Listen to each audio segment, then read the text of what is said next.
On this week's show, this one time at band camp, we drove everything charming about our first movie right into the ground and then stomped all over it with a trumpet sticking out of our ass. That's right, we're talking American Pie 2. I'm Neth Knowles. I'm Laura Medeiros. I'm Rodey Gozum. And I'm Megan Swaine. And this is Bad with Numbers.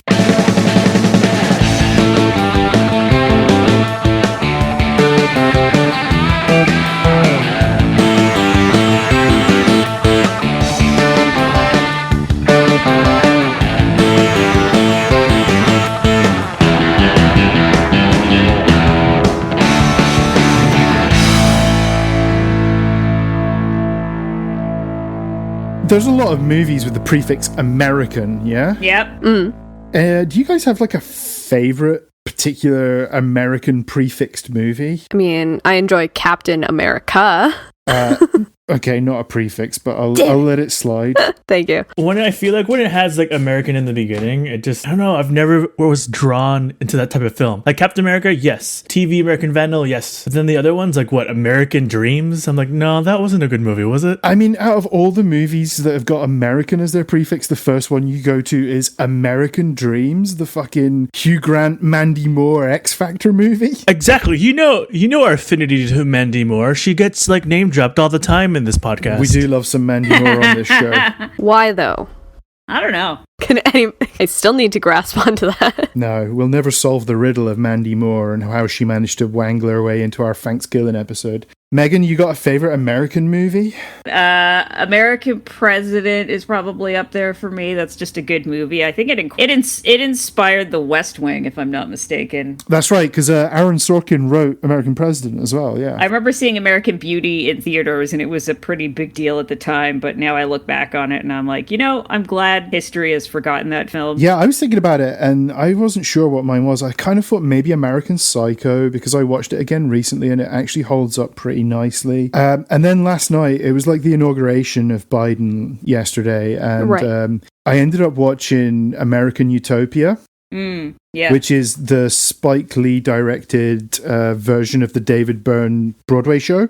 And as somebody that is like a huge Talking Heads fan anyway, I was absolutely enamored with this thing from start to finish. So I'm actually going to say American Utopia is now my favorite American prefixed movie. When you look at the list, it's like pretty grim, like slim picking, because you got like American Ultra, which is like, ooh, yeah, see? Then you got all the American Pies. So like, it's not that fun to choose from it. And for me, I haven't watched like American Psycho. I haven't watched American Beauty. So like, the only other thing that was American that I watched was American Wedding. And I did not want to choose American Wedding by default. No American Werewolf in London? Does that count? And an American? If you were being specific. You were being specific now. We let Laura get away with Captain America. So yeah. I think we can get away with putting an Anne at the start of it, right? Just barely.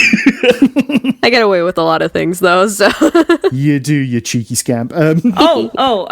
American History X, does that count? I wonder if that movie fucking holds up. I have not seen that movie in like 20 years. Same. I'm a little afraid to rewatch it, to be honest. I don't think I need to be watching fucking movies about sympathetic Nazis, to be honest. Yeah, that one kind of treads the line. I mean, I can see what it was trying to do, but I don't think it was entirely successful in some of the things it was trying to do. I think it's one of those films that if you were to watch it again, I'm sure things that will be some things will be dated, but then some things will be horrifyingly relevant. Well, I mean, there was also American Sniper with that weird baby from Blade Trinity. Oh god, yeah, the Blade Trinity baby's in that one. I forgot about that. Oh my god, I can't believe that still happened. But anyways. Anyway, moving along to what we're talking about this week, American Pie 2 from the good year 2001, directed by J.B. Rogers. He also made the fucking Chris Klein stinker Say It Isn't So, which is the one where Chris Klein thinks he's fucking his sister and then he's not fucking his sister, and I can't remember if the punchline is that she actually is his sister. Oh, yeah, okay. It's that came out around about the same time as this movie. It is not good. How on brand is that though? And that's the grossest thing that I can like. The fact that the connection is there. Holy yeah. Well, the 2000s was like a decade of like weird and problematic films. Because when did 40 Days and 40 Nights come out? Oh, that was the year after this. It's 2002. Yeah, there's like a string of these movies that are like very, very wrong.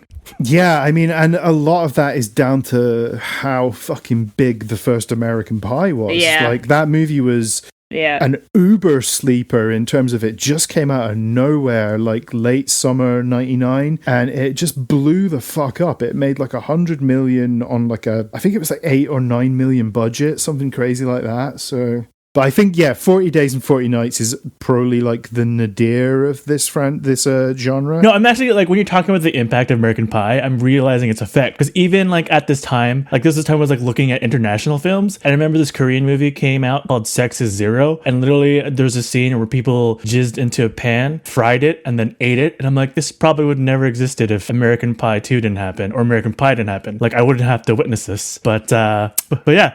I don't know. The only reason is, like, I would rather maybe watch American Pie 2, just close my eyes, and then just listen to the soundtrack. Oh, man, the soundtrack to this movie. It's very much of its time, but I liked it. I like the soundtrack. I went on the Wikipedia page and just, like, checked, not just the actual soundtrack, but the music used in the movie. There is a alarming amount of bands that I have seen live on this soundtrack. Yeah. There is, like, and I'm not even talking about in 2001. I'm talking about in, like, the last 5 or 6 years. Yeah. There's stuff like Newfound Glory, Sum 41, fucking Lit, all of these bands that I have, paid hard-earned money to go and see. Oh yeah, no, the soundtrack is fucking fire. But like, okay, so I'm gonna make a statement as to we watched The Christmas Prince. We did, and that was rough. But I would watch all 3 of those movies again so that I would never have to watch American Pie. Like, this, to me, was the worst one we've watched.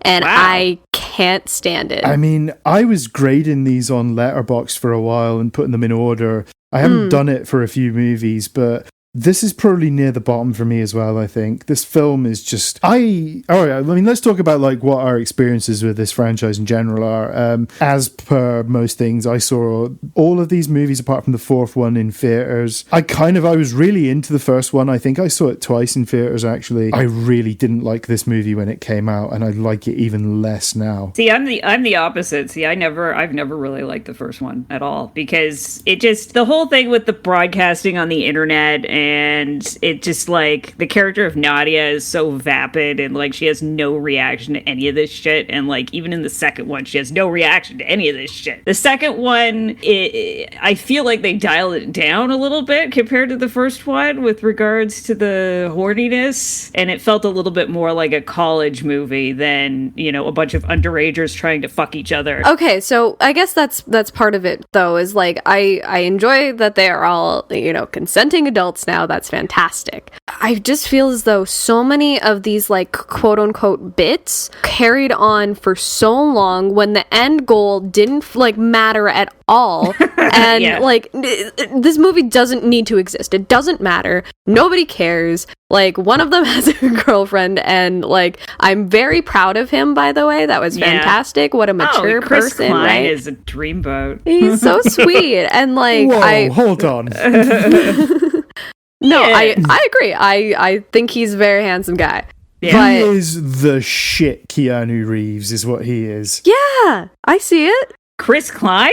I feel like we just have to say, in defense of Chris Klein, Election. Oh, that's a really good movie, but I wouldn't say that it exactly tested his acting chops. But he is like solidly believable as that high school kind of job. Yeah. And also, as we're talking about Election, just a quick shout out to Jessica Campbell, who played his sister in that movie, sadly died a couple of weeks ago. A real sad loss, because she wasn't in a lot of movies, but when she was so great, and she's fucking great in Election as well. So R.I.P. Jessica Campbell. Where were we? Yeah, so just the characters. I don't know. I really found they're all trash. They suck. And I actually tend to enjoy Allison Hannigan, I think it is. She's the only likable character in this fucking film. She seems like a really cute Muppet, but she keeps doing questionable things to Jim without his consent, and I'm always like, why are you? This isn't cute. No. Yeah, it's like a two-way street there. Shoving the trumpet up his butt was funny the first time I watched it. The second time, I'm like, she doesn't really... Yeah. Like, this is a way too much of a trust exercise. That's fucked up. To me, she just does things that are just kind of questionable, and it's sad because I really do like Allison Hannigan. I don't know. I mean, like, the other thing is that I almost quit this movie like 5 separate times, and every time I was just like, I can't do this anymore. This is just complete, like, nonsense. Eugene Levy, the sweet boy, would just show up out of nowhere, and I'm just like, there he is. Okay, I think I could do a little bit more. But even then, this movie is working overtime to try and make Eugene Levy unfunny in it. Like, yeah, it's just, again, just driving that kind of... His character in the first movie was like a funny aside in a few scenes. He's just in this movie way too much. Yeah.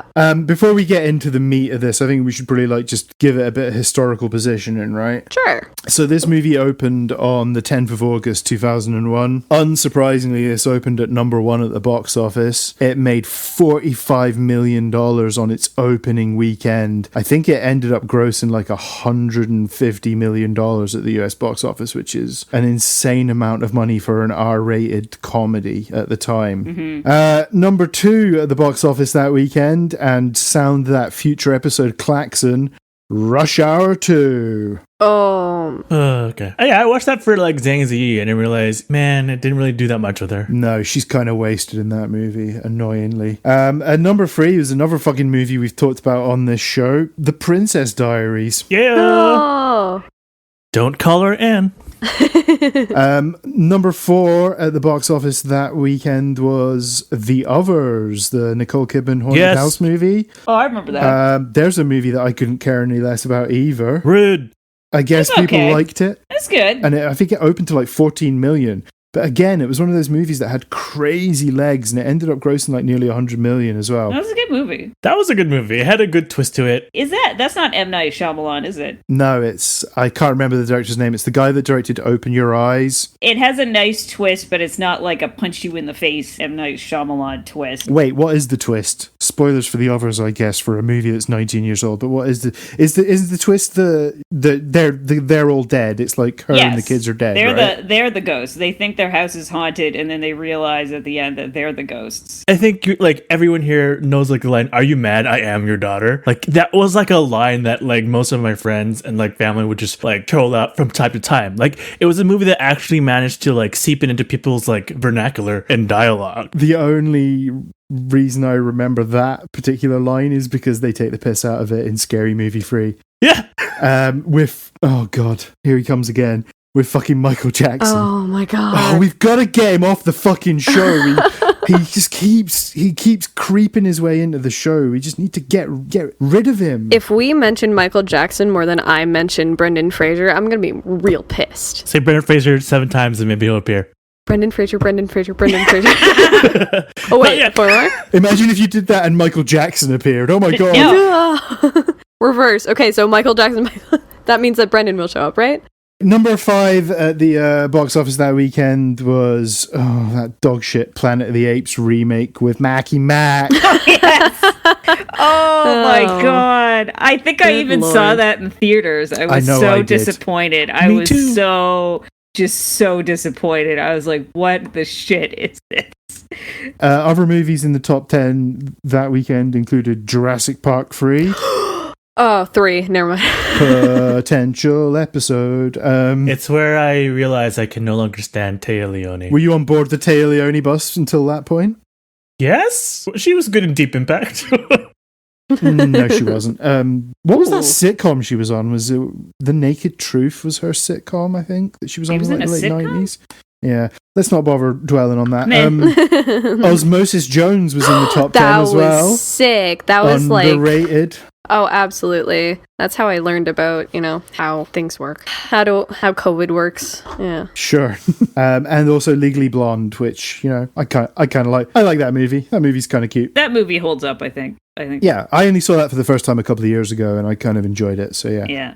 Okay, let's talk about American Pie 2. I mean, Yeah, okay. do we have to? We've tried to avoid it as much as possible. So Jim is at college, and he waits until the last day in residence to have sex with a girl, and then his parents show up early to surprise him, and of course they walk in without really knocking because that's what his dad does. Because his dad is weird like that. He just walks in whenever. And also, why is his dad bringing him a 6-pack of beer if they're meant to be Yes. picking him up? What Yeah. are they going to do? Like fucking drink it on the road. Yeah, because then the RA is like, you can't have beer here. What are you doing? And then for some reason this. He's trying to be the cool dad. But when are they planning on drinking this beer? If Well, they're what if he literally was- there to take him home. Yeah, but what if they were gonna meet with his buds and then everybody has a beer? That makes sense. Because his dad thinks he's cool. That's why he's trying to be a cool dad. That's the only thing that Eugene Levy, as his character, is trying to do in this movie constantly, is to be the cool dad. Yeah.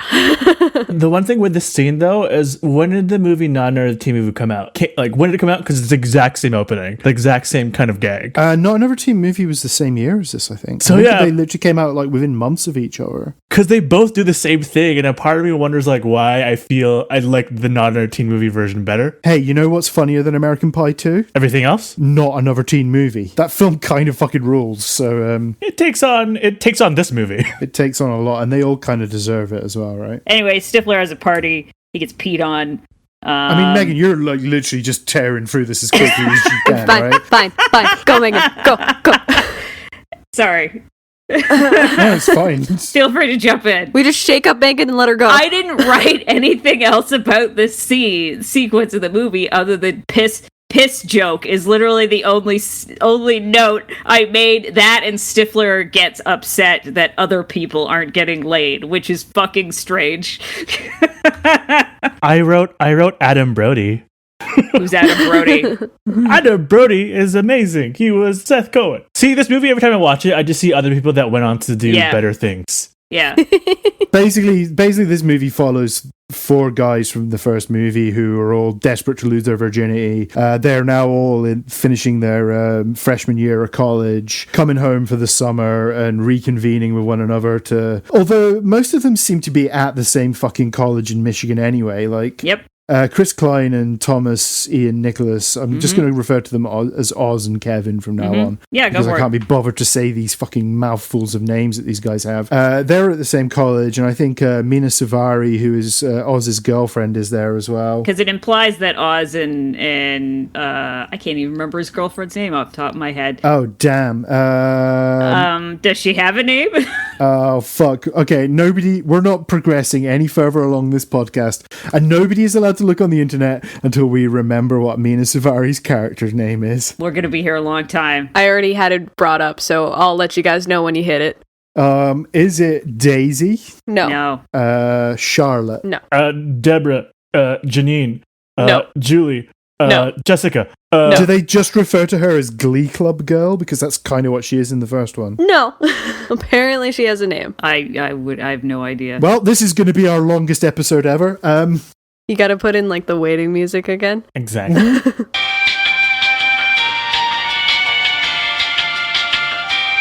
I mean, if we just say it all out, we'll eventually hit it. All right. A's first. Ashley. Amazon. Amazon? Amazon? I ran out of names. Amazon. I ran out of names. Is Okay. it B? Is it Barbie? Brittany? No. Barbara? No. Bowie? No. Bowie? Bojangles? No. Oh, God. Bojack? Okay. You can skip C through F. So H. Oh, so it begins with G. Gina. Oh, did I Oh skip yeah. one? Okay, so you can also skip G. H. Haley. Mm-mm. Hero. Mm-mm. See, it's hard. Is it just they just refer to her as her? Her. No. Is she just her? No. Is her name Karen? It's not a Karen. Oh, okay. Wait, does it begin with an H? It is an H. Oh, okay. Heather. It's Heather. It's Heather. Heather. There we Okay. go. Oh Okay. my Jesus. See, yeah, Christ. believe in us. We got that a lot faster than I anticipated. Starts with H, ends with Ether. Yeah. So they're all at the same college, but anyway, so they all go back to their little town in Michigan. They go to this party hosted by Steve Stifler, played by Sean William Scott. I fucking straight up hate this character with like an actual fire inside myself. How is this guy not in fucking jail? Yeah. Because he just talks like a fucking rapist in waiting. Yes. It is. The way that this guy objectifies and talks about women is fucking vile. Yeah, and he's hosting parties that have high schoolers at them. Yeah, this whole thing stinks of statutory. This whole sequence is fucking skin crawling because Jim and Kevin and all of them are like, hey, we're older. Do you think they'll go for us, or do you think they'll find us to be old dudes? And just like. Did you guys know a Stifler in high school? I was thinking about this when I was watching this. Did you guys know a Stifler? I tend to avoid people like them. I didn't hang out with people like that. Oh, shit. So it's just me then that actually kind of knew a guy like this in high school? No, I went to an art school, so I was already freaking out and having like anxiety attacks at lunch. I couldn't associate with people like. Yeah, fair enough. I just avoided them because a part of me is like, I don't want to it's because it's super toxic. But you avoided them, but surely you must have known about like people like that in your school year, right? Well, I was a different crowd. Like, I don't know. That's why watching this movie, I was like, I can't relate to any of these people, nor do I want to. Because I feel like now Stiflers of today can get called out. And they don't get a pass anymore. You would hope so, right? You would hope that people like this don't still fucking exist in high school. Depends on how rich they are. Yeah. Because of who he was, I was so thankful that Finch fucked his mom. Oh no, you slept with my mom. I'm just like, no, go Finch, do it again. Well, I mean, potential statutory rape situation there. That's true, but well, that's the thing is that there is a line there. I feel as though I'm glad that, spoiler alert, he came to the conclusion that he can't be obsessing over this woman. Yeah, but then chose to at the end because old habits. I have an issue with this anyway because that whole Finch fucking Stifler's mom is basically a throwaway joke at the end of the first movie. And yet here it is just turned into his entire character motivation for the whole thing. When we run into Finch again, he talks about, and I don't even know if this was true or if he was making shit up, he talks about banging people in art museums and like just being good at picking up chicks at museums and stuff. I feel like that's bullshit. And I was like, if that's true, why the fuck are you going after Stifler's mom? What the hell do you need her for? There's this whole subplot in the first movie where he is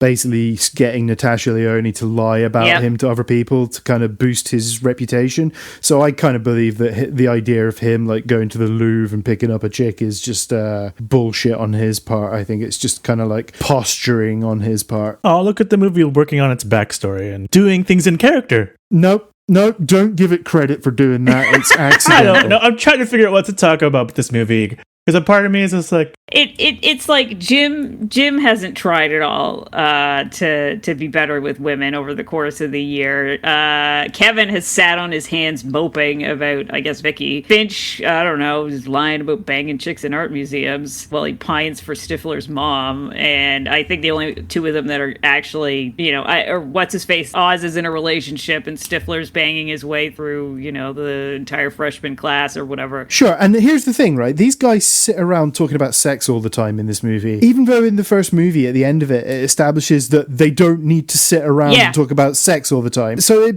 just kind of feels like they're just reducing all of their fucking characters to like one-note jokes rather than, giving them any kind of development in your sequel. It's so... Jim spends the entire movie going around being like, oh, I was so terrible my first time, and people are like, so? Yeah.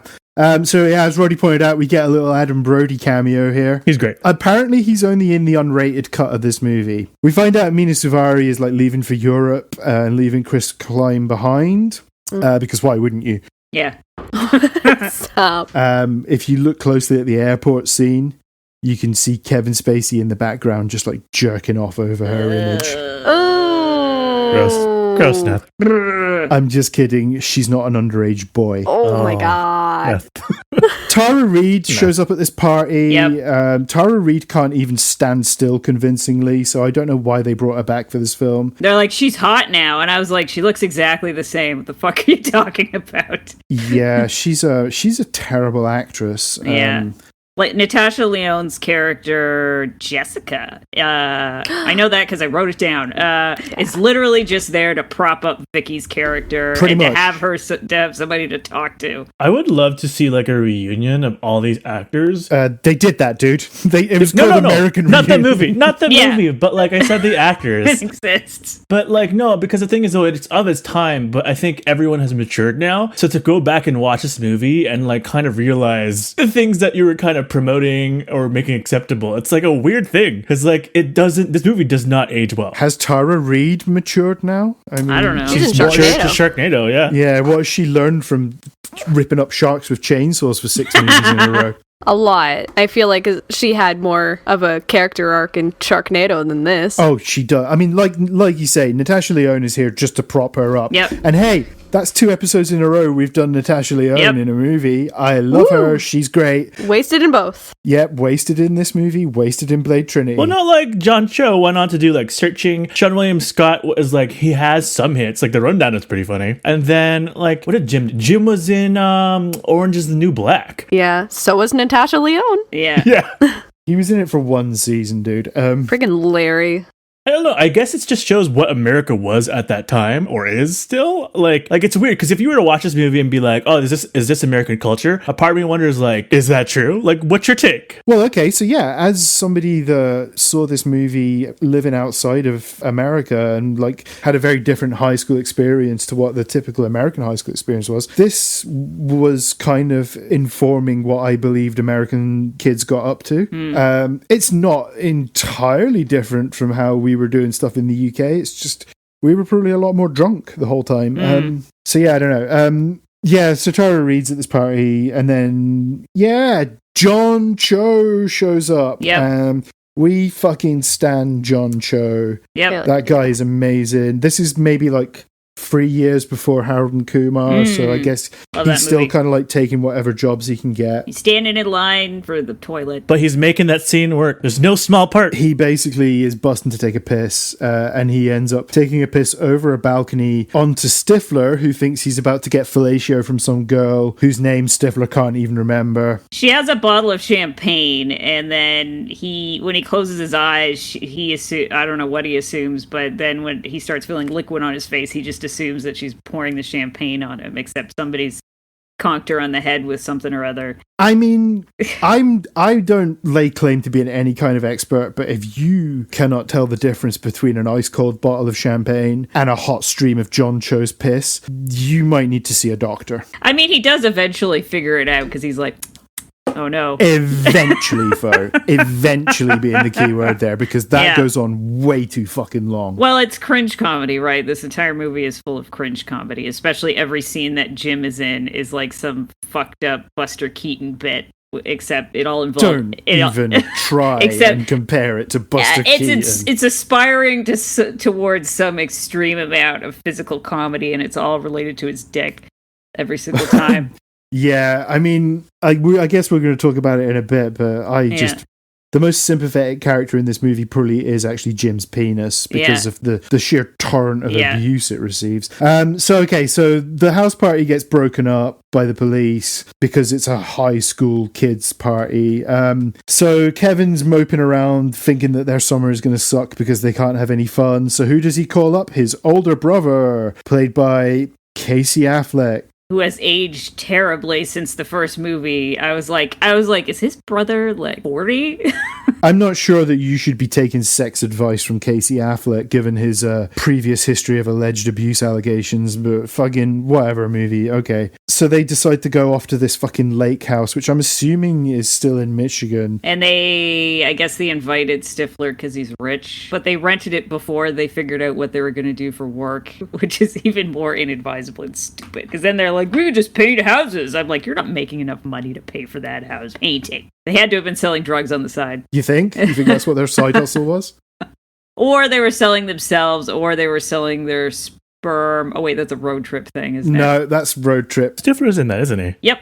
It's basically the same character. Slight variation, slightly different take, but basically the same character. So Jim is like still hankering after Nadia, and she somehow seems okay with it, despite the fact that he like broadcast her naked image across the entire internet because he's a fucking scumbag. Oh yeah, his dad busts into his room without knocking and is like, you have a phone call? I love that he was excited about it too, though. Like, that was also really cute. He's just like, he's talking to her, no problem. And it's just like, I remember that very much when I was a kid. Like, my mom being buddy-buddy with the guys that I like. And I'm just like, Mom, it's so embarrassing. Even though she's, like, literally doing nothing. Yeah. Yeah, I kind of find this relationship between Jim and his dad a little bit unsettling. Maybe it's because my own dad never fucking gave a shit what I was doing. But it's very touchy-feely. It just makes me think of Fred Armisen's character on Big Mouth, like Nick's dad. Yes. Like the relationship they have. Where they overshare all of the time. It really is oversharing, right? Yeah. To the point where it makes their son extremely uncomfortable. Yeah, and they're like, oh, well, you should be comfortable with this, blah, blah, blah. Yeah. Have you guys ever, like, witnessed a helicopter parent? I certainly witnessed it around other parents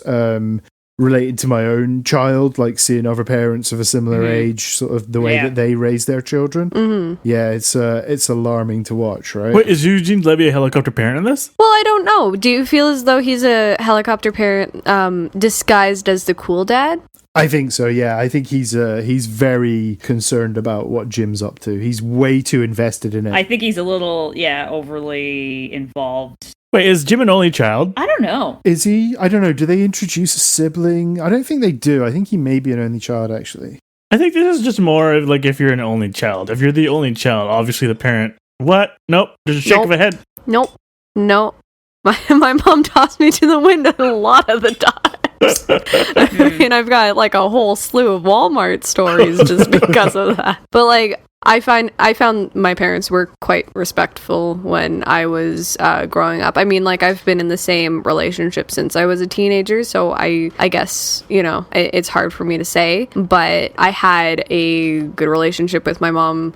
She laid down, like, okay, you're this year's old, like, don't do this, don't do that, but there was always this understanding that, like, my mom always said when it came to the internet, don't put anything on there that I wouldn't want her to see. That was the first thing. Has she listened to our podcast? She does, and she loves the podcast because it's like hanging out with me, apparently. Aww. Okay, I'm 26 though, so this should be fine. But that was always the main rule of like, don't even take pictures of things that you wouldn't want your mother to see. And that was a good judgment line of things. And I don't know. I always knew that if I got into trouble, my parents were there. Like, I remember the first time that I got overly drunk at a party, and I remember I was kind of being pressured into some stuff, and I had told my mom, like, I'm not gonna go drinking, I'm not gonna do that, I'm just gonna go have fun. And then of course peer pressure, and I was like, yeah, whatever, it doesn't matter. And I got into the car because I had called my mom, and I said, she's like, oh, do you want to stay a little bit longer? You can have an extra half an hour and then I'll come get you. And I was like, cool, that sounds great. And I remember I went to go take a step down, and I didn't remember taking that step, so I had blacked out for like even just a split second. Mm-hmm. And I called her up and I'm like, you gotta come get me right now.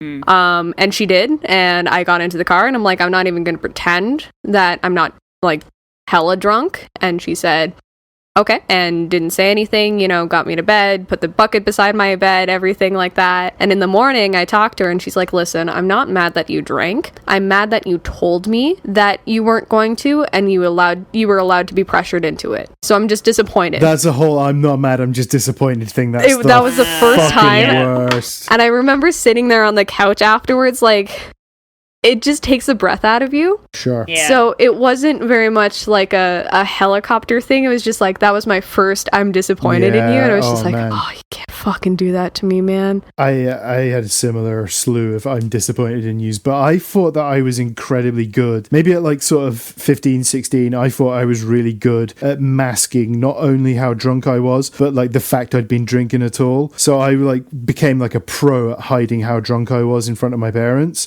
or how high I was in front of my parents. And then I asked my mum about it like maybe 10, 12 years later. I said, oh, did you know? She was like, yeah, we knew every fucking time. Because you stunk of booze, you stunk of weed, and you could barely string a fucking sentence together. And there was me thinking that I was like the king of masking this shit, but turns out no, I was just delusional. Oh no. It's amazing.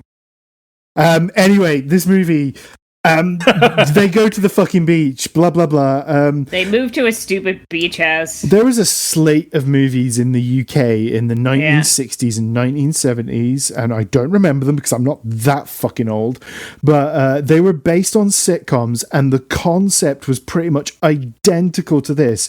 It's always this sitcom, but they've gone on holiday, and usually it was to Spain, right? Yeah. And that's exactly what this movie is. It's just a bunch of hoary old tropes, but they've just stuck it on a beach instead. Yep. And the beach is still in Michigan, which is where they're from. It's not even like they made them go to California or anything. This movie has no ambition whatsoever. Oh, they seriously are still in Michigan? Yeah, they're on Lake Michigan. Why would you want to swim in Lake Michigan? I don't know. I'm just kidding. So, he hears that Nadia's coming to visit, and he's like, oh my god, I don't know how to do sex. And then he goes looking for Michelle, who is at a band camp that is apparently very close by, because yeah, what the fuck? It's like within walking distance of where they're staying, right? What the fuck? he fucks off from work because he's still wearing his painting clothes when he goes to see her. He literally just bails on his job to go find her, interrupt her at her summer job counselor thingy. Okay, I also, I guess that bugs me too, because like the whole thought of me and my presence is more important than whatever you're doing. God, yeah. Oh my god, I can't stand that, because she's doing something that she loves and she's having a good time. Like, go fuck yourself to think that you are so important to interrupt, somebody's part-time. And like, just he consumes her entire summer so that he can go fuck this other girl. I don't know. Yeah, and there's like this recurring gag here when he goes to the band camp that all the other kids at the band camp tell these asinine fucking one time at band camp stories. Yeah. He gets mistaken for a mentally challenged kid called P.E., who apparently is like a trumpet prodigy, and he just proceeds to make a tit of himself in front of this entire amphitheater full of parents. One of the counselors slaps him on the ass when he's going out on stage. What the fuck was that all about? What? And they're like, these fucking kids from West whatever. And I'm like, geez, that's really dismissive and rude. Everybody at this band camp just a sexual deviant. What the fuck? Oh, and then it cuts to the bus being broken down on the side of the road. Oh, yeah, and all of these poor mentally challenged kids are all sat there holding their trumpets and stuff. Sad. Yeah. Are any of you guys in high school band? Not in high school. I in elementary school I started off with clarinet. And then they were just like, oh, we need somebody to do the bass clarinet. And of course, like I'm a smaller structured person. So then the bass clarinet was huge and I hated it. So then the next year I tried out for saxophone, but then I didn't truly ever learn the saxophone. I just had like my upperclassman. She's like, I'm gonna play even louder so then it sounds like two saxophones. Nice. Of course I should have fucking known that that's not how music works. Nope. And I went it. Like it was my last year and she had graduated at that time, so my instructor was like, so you don't know how to play saxophone, do you? Back to bass clarinet for you. And I was just like, shit, you caught me. I took music in grades with like instrumental music in like grade 7 and grade 9. And I tried the trumpet, which is really hard for a tiny person to blow into. The embouchure is really, oh god, it's hard. The flute, and in grade 9, I was a ambitious little fuck who liked folk music, so I insisted on playing the tin flute, which is a dumb. Ooh. Nice. Dumb. I just looking back, I'm like, why did I do that? That was dumb. So dumb. See, we didn't have shit like marching bands or band classes or glee clubs or anything back in the UK. So I'm always kind of like endlessly fascinated by like why people join up with these things. Is there like a stigma attached to it? I mean, don't get me wrong. I was in bands when I was in high school, but they were kind of like the grody hang out in a shady practice room smoking weed kind of bands, not like anything academic, nothing that was tied to like the school in any way. My whole high school was glee club. Yeah. Really? Obnoxious. Yeah. Wow.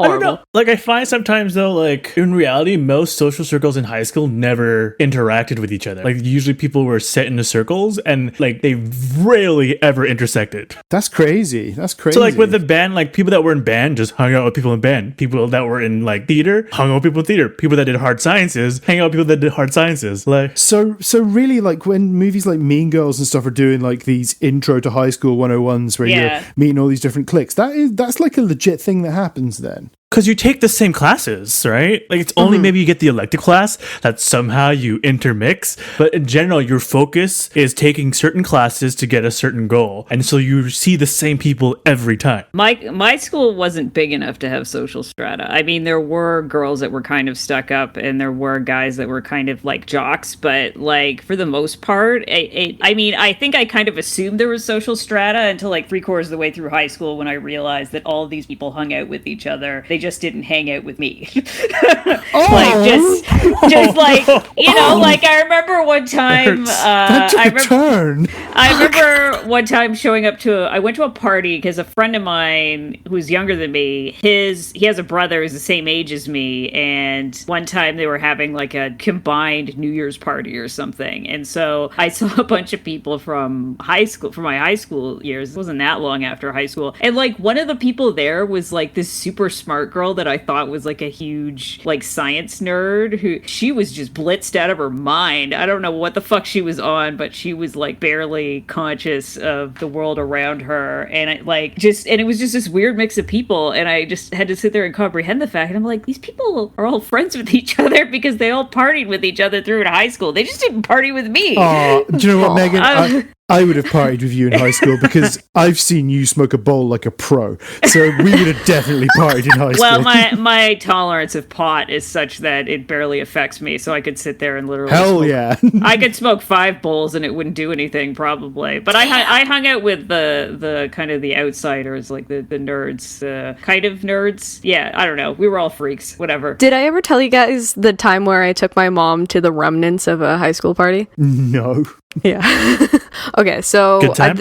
I was in high school during the time that Project X was a huge thing. Wait, what's Project X? That was a huge thing. It's a movie, isn't it? Okay, so here's the age difference, because when you say to me Project X, I think of a movie with Matthew Broderick where he's training chimps to fly a plane. Oh, that sounds so much better. Oh, that sounds so much better than like my Project X. Mine was just like you put a party on Kijiji and a bunch of like strangers show up. Okay, so there was a Project X movie. I think I remember seeing that movie. Yeah, it was just this big party movie, and So one of my friends had decided to do that exact thing, and my boyfriend and we had gone to her party like the Saturday, and then she's like, I'm gonna have one more on the Sunday, and we're like, nah, I think we're partied out, like we'll catch you later. So then apparently like her and our other friend thought that was gonna be a great idea, and all of these college kids came to her house at the time and like completely trashed it. So then when she kind of said, hey, you know, get the fuck out of my house, then they like ripped out the railings and like tossed the kitchen, pulled the chandelier down, like they trashed her house. And she called me afterwards. Everyone had cleared out. She had called the cops already, and like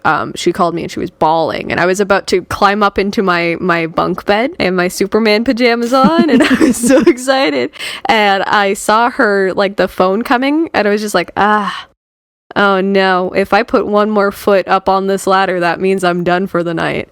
And I answered the phone call, and she's bawling, and I was like, fuck. So I go to my mom, I'm like, hey, can you drive me there? She's like, what's going on? I'm like, whatever it is, it's not good. So we pull up, all the police are there, they're taking statements from everyone. Everyone's trying to also like hide the fact that they're super high, and like the cops are there now, and it's just so bad. And my mom walks in, and you know, they look at my mom and they're like, is this your house? And she starts laughing. She's like, do I look like this is my house? No, that one's mine, the one in the Superman pajamas. And you know, the cops are having a great time, they're laughing about it. And you know, I go over to her, and you know, my friend's bawling her eyes out, and she's like, my my parents are coming over, they're gonna be so mad. I'm like, what? It's already happened. Like, you're gonna be okay, just breathe, you know, let them know what happened. It's just, you gotta deal with the consequences now. It is what it is. And my mom comes over and she looks at the railing literally pulled out of the floor, and it's toppled over onto the couch, and she's like, I could have had that fixed in like an hour. When are her parents back? I'm like, I don't know, hour and a half. She's like, oh yeah, this place would have been cleaned up if I was her age. And I'm like, Mom. Jesus. And she said, if you threw a party like this, I think I would be more mad if you couldn't pull it off. And I'm like, Ma! Like, what the hell? Yeah, Wow, she was that's not helpful. That's such a mom comment. Back in my day, we would have trashed the entire fucking staircase and had it rebuilt before Mom and Dad came home. The house Exactly. would have been burnt down, and then we would have just started from the scratch. Remember that time we threw that Ranger and you know, took out some support beams by mistake, but we managed to put them back. Yeah, I thought it was funny that she's making fun of like me and my friends, and I'm just like, Mom, stop. This is barely the time. So a question I had though is like, once you kind of go to the house party, do you realize like you don't really need those house parties? Because I've never understood the need for them. I mean, people just get destructive when they've got a few drinks in them, right? That's just human nature. But then I feel like some people like go to parties like that just to get destructive. Well, yeah, those people are called assholes, and we don't generally tend to invite them to our fucking parties, right? Yes. yeah. Somehow they just seem to sneak in regardless. I feel like I would be that person. I'd be like, hey, I need to like now after the damage is done, let's find the people that invite all the other people and cut them out. Yeah, and that's basically what you do is you then kind of have to reassess who your friends are at that time. But I mean, my boyfriend throws a rave every year, and it's kind of condensed into our friends and who we enjoy having. And it's fun having the people you care about. I don't understand why this rep is such a thing. Like, oh, I threw the best parties in high school. It's just like, no, I know you. I had fun. Let's do that again. That is why only 12 people get invited to my Oscars party every year. Woo! Yeah, so I kind of like the fact that Michelle tells Jim that he's just an absolutely shit fuck, just to shatter his already fragile male ego. Well, he asks if he was any good, and she's like, no, but it was fun. Like, she can't understand why he gives a shit about being bad at it. Sure, I mean, it was his first time, right? Yeah, I mean, like, exactly. Nobody makes the first jump, right? Nobody's a pro their first time. Like, it you know. So is that the lesson of American Pie 2? No. That's a weird lesson. What is the lesson in American Pie 2? The lesson is that men are garbage and grow the fuck up. That's the lesson of American Pie 2. I'll accept that one. No. These guys are doing manual labor on this house to like earn their rent. Yeah. But this is like the job of a skilled tradesman, a lot of the shit that they seem to be doing. Yeah. I would not trust these guys to paint a fucking fence, right? How did they land this fucking job? It was on a flyer. So clearly the people that posted it. Who had the flyer? It was Kevin? They find it. I think they're subcontracted. There's fucking bug in here. Anyway. That's staying in the episode. I got distracted by a tiny fly.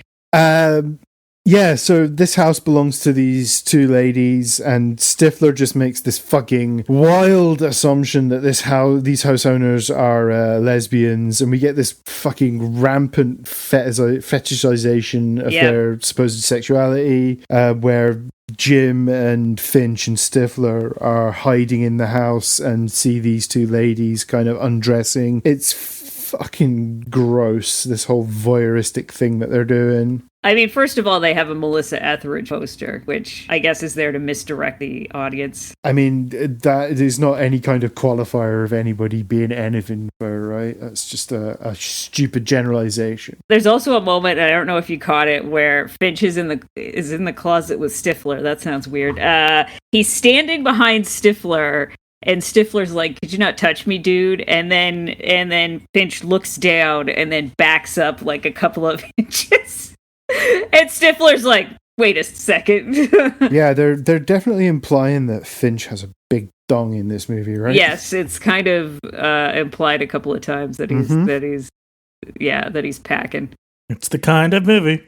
Yeah, I guess this is this scene goes on way too fucking long. There's a whole thing with the walkie-talkies and the signals getting broadcast to a nearby burger joint and to the police, and to a truck driver, the police station, and to a small child as well. A truck driver that's just circling the block, I can only assume, so he can stay within range. He had a dog. That was great. Yeah, there was a dog. That's the only dog in this movie. Finding the positives. And so these two women, they decide to jerk them around. Not literally, and they start doing lesbian stuff in front of them, kind of, a little bit. At one point, the one girl seems a little too into it, a little more into it than her friend, because the one girl's like, you can stop now, Amber, you can stop. Yeah, this scene is just goes on so long. Why did it go on so long? I was so frustrated. Cringe comedy. There you go. I think, Megan nails it. This is what the movie is. It's supposed to make, I guess, its audience uncomfortable, and the people that watch it want that. I guess.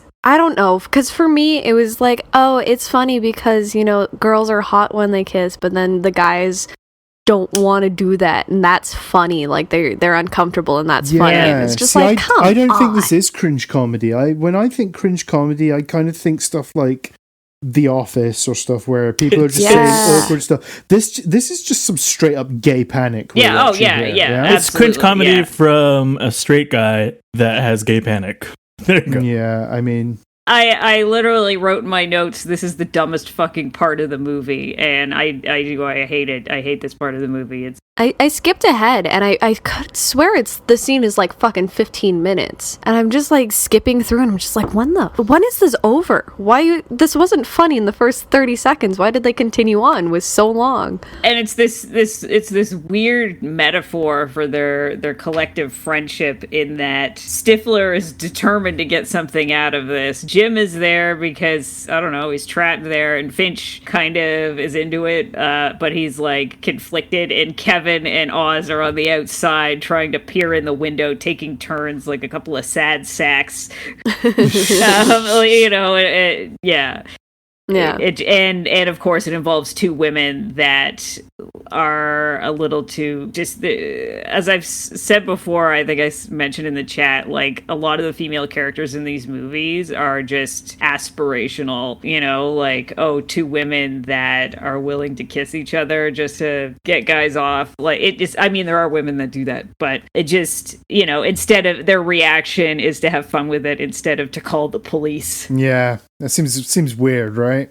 Yeah, like just like Nadia should probably not want to ever talk to Jim again after he put her tits on the internet. This movie is basically the epitome of the saying of boys will be boys in movie form. It doesn't have a very high opinion of women either. Yeah, no, and I hate the idea of men watching this movie and assuming that there are a lot of women that are like that when they're not, because it's kind of like it's just as deceptive as a porno, where you think if you show up if you're a pizza delivery boy, that there's some percentage chance of getting laid by somebody just for delivering a pizza. You know what I mean? Mm-hmm. That kind of logic. Where they break into their house and go through their stuff, play with their dildo, and it somehow works out. Like, that's not real life. Those movies that do like a fact check, like, this is what actually would happen, or like, when say there's a movie like Jaws, and then like a person that studies sharks will say, like, actually this is what actually happens. I feel like someone should watch this movie and be like, actually, you go to jail for this, you go to jail for this. Crime. Oh my god, I mean, that's just a Cinema Sins video, right? Yes. I'm sure there's a Cinema Sins for this fucking movie. I mean, I don't need that kind of level of what are you holding up? Oh, what is this? Have you guys heard of the... Laura is holding up a PlayStation 2 game. The Guy game?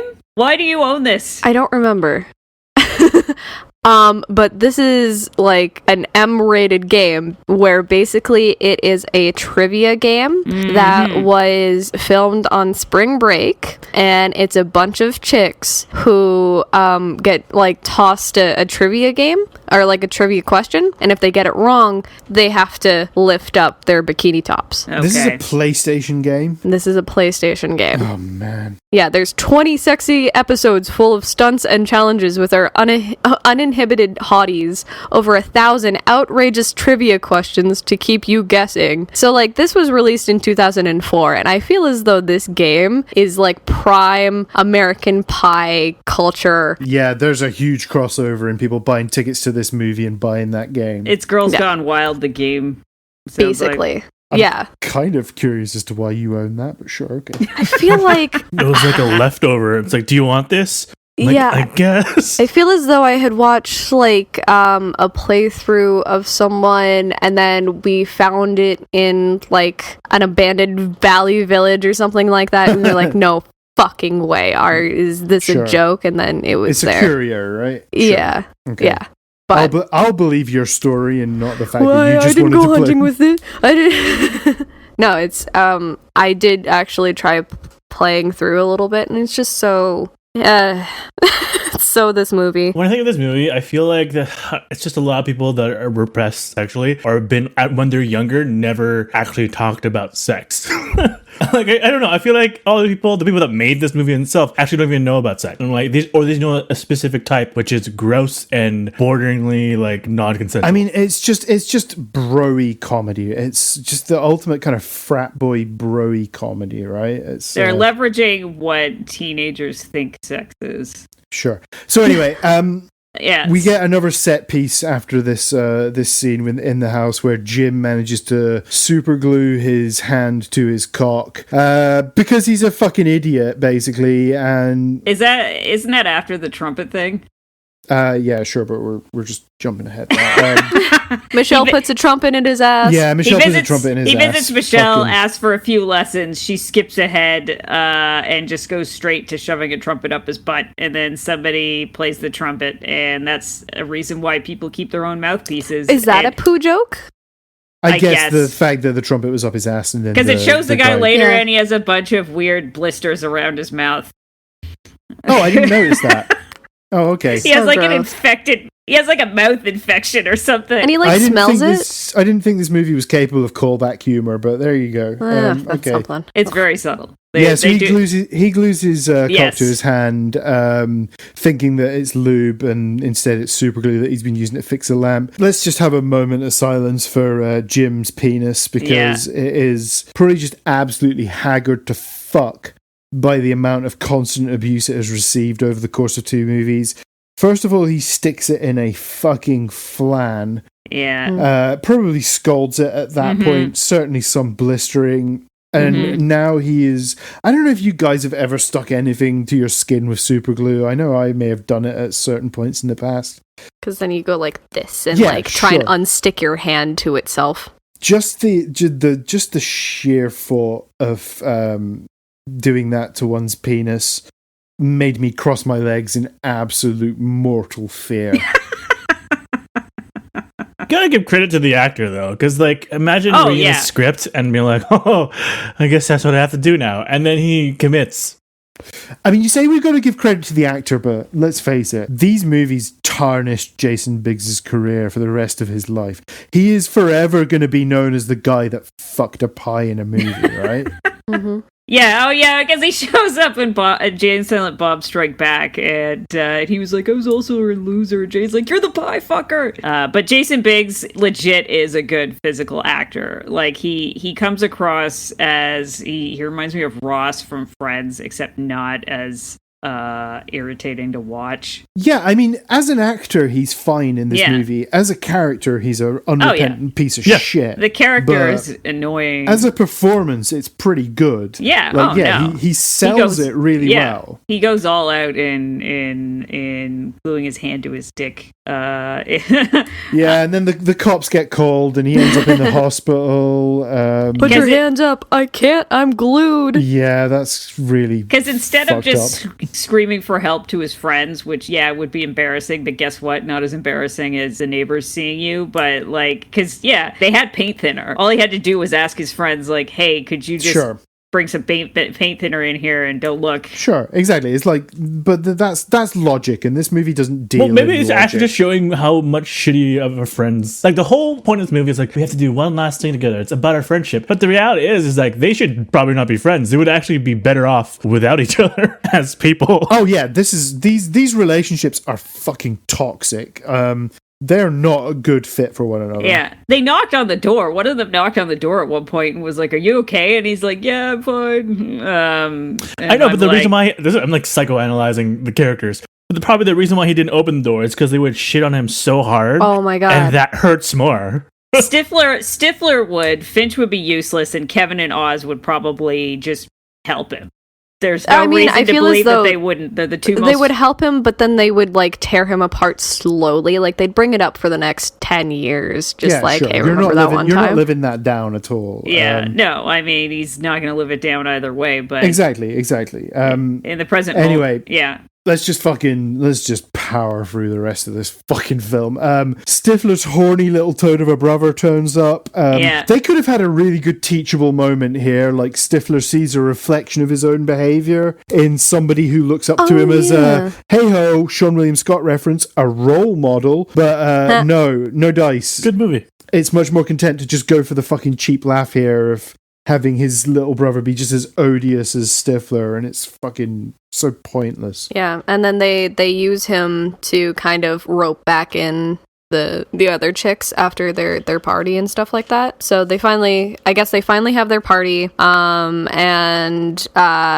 Jim has his chance with Nadia, and then he, decides to grow as a person for some reason, because that's what American Pie 2 is all about, is growth. They go to a lighthouse, and then they're in the lighthouse keeper's bedroom, which is like weird. Clearly he lives there. Weird. Clearly there's a person that lives there, so they were gonna fuck on his bed. I just want to cross over with the movie The Lighthouse, and it's just like Willem Dafoe and Robert Pattinson are having a jerking off competition while Jim and Nadia are getting it on. Oh my god. That's such a better movie. I mean, I can respect the line, I was always a band geek, I just never joined the band. Sure, I actually made a note of that. That is probably the most sincere thing in this movie. Yeah, oh yeah, absolutely. I love that line. I've always loved that line. That was actually not a bad line in this film. There's apparently a monkey that gets drunk. Yeah, why was there a monkey? I don't know. What was that? So I wonder if this is a throwback to the first movie, because in the first movie, when there's that whole scene of Jim broadcasting his sexcapades with Nadia on the internet, one of the groups of people watching it is actually Blink-182, and they've got a monkey with them for fucking who knows what reason. Okay. I figured it might be more likely to have been an alien, since Tom DeLonge spends all his time chasing aliens these days, but But yeah, so I wonder if that's just maybe like a callback to the monkey from the first movie. Mm-hmm. And Could be. Yeah, he runs back to the... I lost my train of thought there for some reason. He ran back to the band camp. They still thought he was Petey. Stupid. He interrupts Michelle's big moment in her That's recital. Right, he does. I was like, and it's all about him again, right? You couldn't fucking wait until she was done her flute solo? This kid is like such a fucking narcissist that he has to like ruin this fucking performance of hers that she's been working on all summer. Yeah. And like she invited him to it too. She's like, maybe you can come to the concert before your party. And he was just like, nah, probably not. Yeah. Like, you know, and it's just...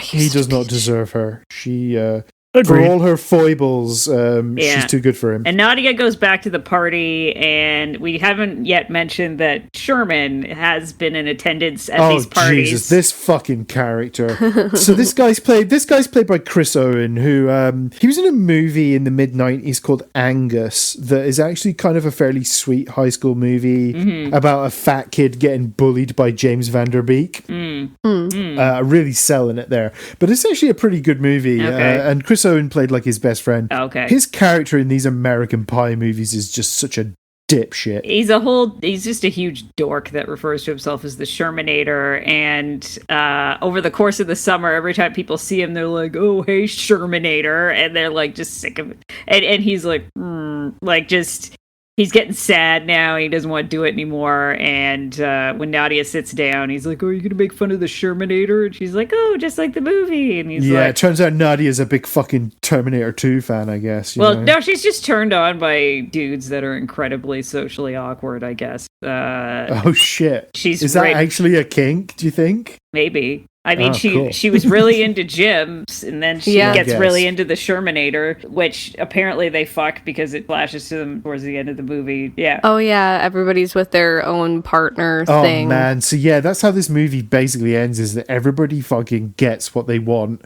and yet none of them actually get what they need. Yeah. What they need is to fucking develop an interest in autoerotic asphyxiation and just fucking David Carradine themselves off the fucking planet. Except for Kevin, Kevin does not get laid because Kevin has no real storyline in this movie other than, I want to have a big party so that my friends won't forget who I am. And right at the very last minute, as they're packing up from the cabin, what happens but a really sexy car drives up the driveway.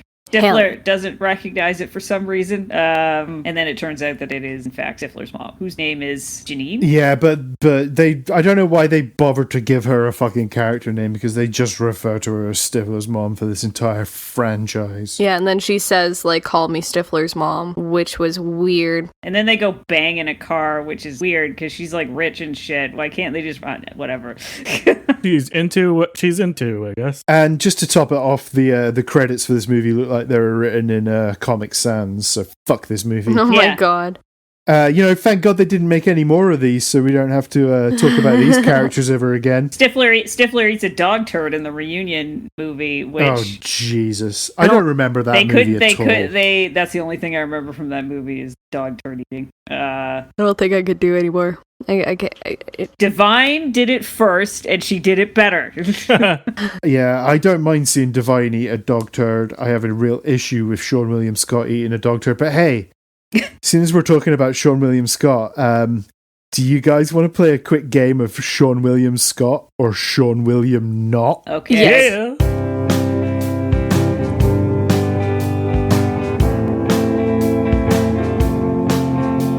Now there's a lot of questions. The only one I got is it Seann William Scott or Seann William not?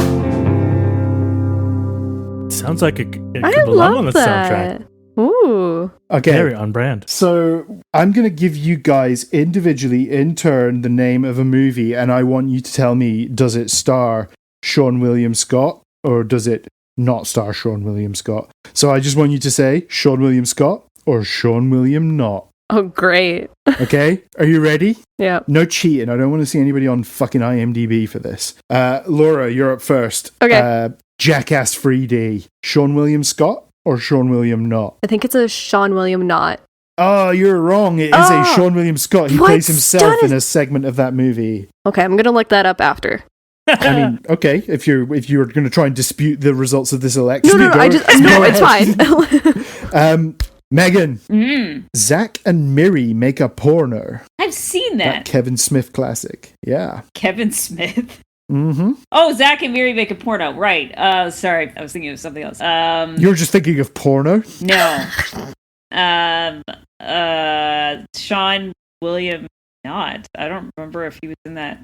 That is correct. He is not in Zach and Miri make a porno.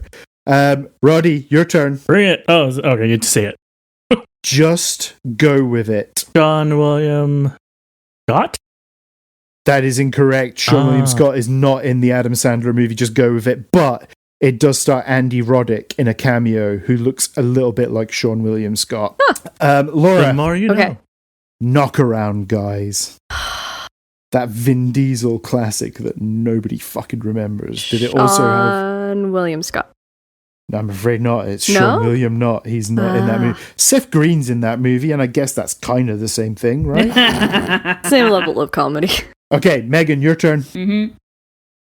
Can't Hardly Wait. Another classic 90s teen comedy. Is it Seann William Scott or Seann William not? I'm gonna say Seann William Scott. I haven't seen it. I don't fucking know. I'm afraid that is incorrect. It is Seann William not.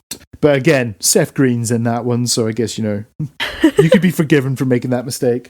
Roddy, are you ready? Yes. Are you ready, Roddy? Ready, are you ready? Bring it. Bring in the Seann and the William and the Scott. Okay. Jay and Silent Bob Strike Back. I've never watched that film. So Seann William not. I'm afraid that is also incorrect. He is in that movie. Fucking suck. Got a 50% chance. He plays like a hitchhiker or something. I don't know. Fuck that movie. I don't care. Whatever. Okay, last round. Who's actually got a point so far? I haven't actually been keeping tabs on this. I think Megan does. Yeah. Got like Megan one. does. Laura. Oh yeah. Okay. Megan's the only person with a point. Okay. Yeah, oh my God. You guys are gonna have to go some to catch up now. Laura. Stark, raving, mad. Oh my God. 50% chance. Seann William. Not. Oh, I'm afraid it is actually a movie starring Seann William Scott. I have no idea what the fuck it is, but it's on his Wikipedia, so... That's wild. Okay, Megan. Mm-hmm. To cement your place as the winner, although Roddy can still get second place here. The Promotion. Oh, Seann William Scott. That is correct. He is in that movie with John C. Reilly. Yeah. It's actually not a terrible film. It's kind of okay. All right, Roddy, you're now gunning for second place. Which I guess Roddy. isn't really much consolation, right? Come on, ride or die. Fired Up. Seann William not. That's correct, because it's actually Eric Christian Olsen, who looks a bit like Seann William Scott, but is not actually Thank goodness Seann I William watched Scott. that movie. I never saw it. Is it any good? I don't know. I don't know. It's about guys going to cheerleading, just so there's a bit of gay panic. Oh, yes. I remember that. Wow. What a movie. Wow. Seems like a par for the course in this podcast is talking about gay But panic. the actor went on to do Final Destination, The Final Destination, or Final Destination? Wait. What's the fifth one? Oh, that's fine. Just called Final Destination 5. Oh, my bad. You're thinking of Fast and the Furious. No, Final Destination did its thing. It added a the one time, and we're like, all right. Yeah, the fourth movie is called The Final Destination. And then they shit canned that and just went back to putting numbers in the titles for the fifth one. That's hilarious. We might do an entire month of those fucking movies at some point. Oh, no. Oh no, those movies fucking rule. Okay. I watched all of those movies in lockdown. They are huge fun. Which is the one where the guts get suck out of their butt in the pool? I think that's Thor. Yeah, Thor? No, Thor. Not Thor. Thor was in it? Yeah, that one I think is where... It's the fourth movie, basically. Yeah, I don't think that one's very good. The other ones are That's fine. the worst one. You're absolutely right. That's the worst one. All of the others are kind of great. Yeah. Roddy, didn't me and you watch? We tried, and then we realized they had I forgot that Ali Larder? Ali Larder, yeah. Oh god, I forgot how annoying her character is in that first one. Where she's like, I make art because I'm mad. See how this sculpture has holes in it? That's how I feel. She got some shit recently for her behavior on the set of Heroes, apparently. So, oh dear. Maybe she's slightly cancelled. But yeah, didn't we watch them with the idea that we were going to try and come up with a fucking reboot? Yeah. And then fucking found out that somebody was just rebooting it anyway. So we were like, oh fuck it, we're not going to bother then. American Pie 2. It's a load of shit. Fuck it. Solid. I didn't like this movie. I didn't like this movie when it came out, and I don't like it now. And I think watching it through a 2020 lens, it's even... a 2021 lens. Oh my god. Oh my god. What have I done? Get the year right now. It's fucking...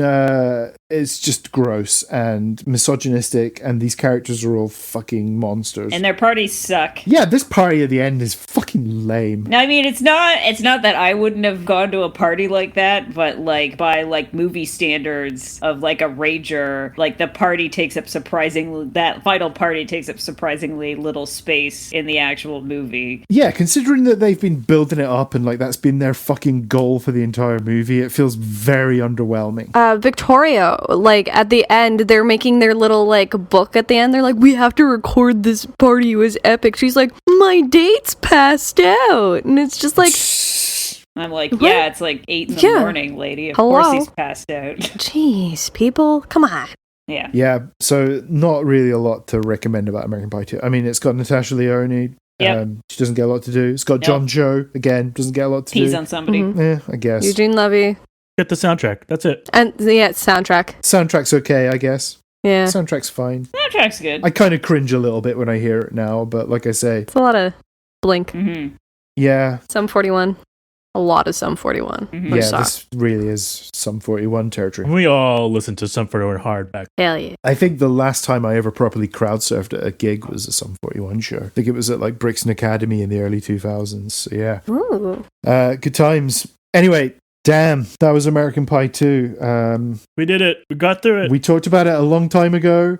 We talked about it in the early days of this podcast. We've covered it. Let's not fucking do any more of these movies for a long time until we're really scraping the barrel for content.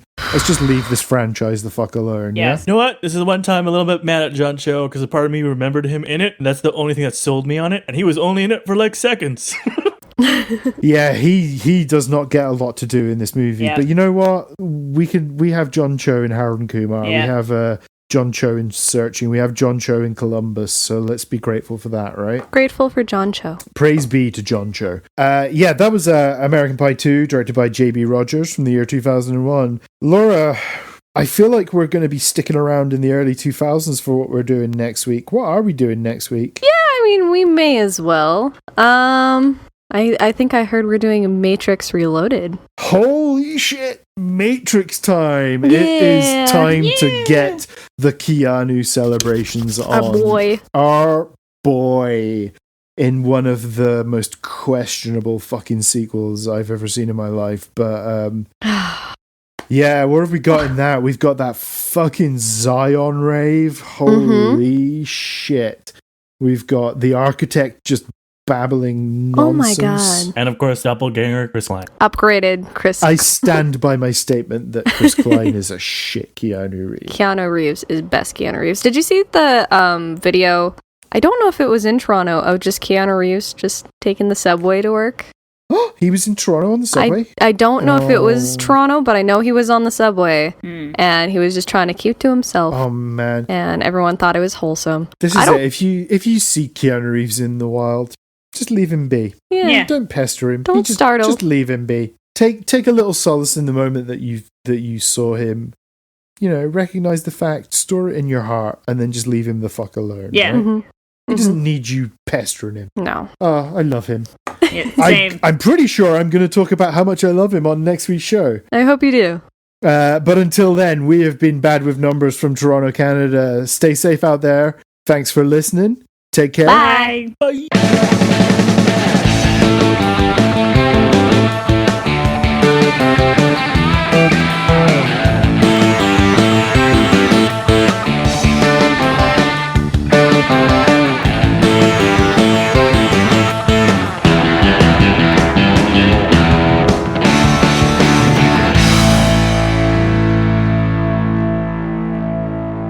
The window of opportunity to drink and do drugs and take advantage of young girls is getting smaller by the day.